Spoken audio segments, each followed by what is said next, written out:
Hello, good morning. आजची सकाळ मीराकडून. आज माझ्या ब्लॉग मध्ये माझे नवरोबा पण आहेत. तर आज सकाळी सकाळी चहा पित आम्ही विचार करत होतो की आज फिरायला कुठे जायचं, कारण आज आहे संडे आणि संडे नवा घालून चालेल का? नाही. तर आम्ही आलो आहोत सोलापूरला आणि हे आमच्या घरापासून 16 किलोमीटर वरती आहे. तिथे श्री छत्रपती संभाजी महाराजांची समाधी आहे. सोलापूर हे केवळ समाधी स्थळ नसून हे हिंदवी स्वराज्याच्या धर्म संरक्षण परंपरेचा आणि मराठी अस्मितेचा प्रतीक आहे.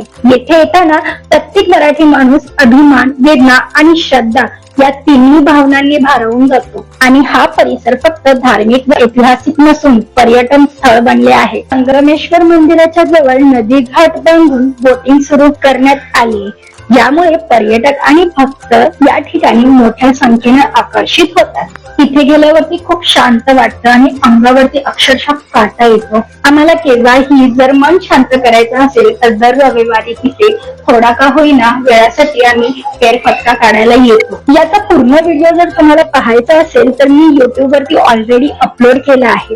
पटकन जा, पहा, लाईक करा, शेअर करा आणि सबस्क्राईब करा. हा माझा फर्स्ट ट्रॅव्हलिंग ब्लॉग आहे आणि यामध्ये जर काही मिस्टेक असेल तर मला सजेस्ट करा.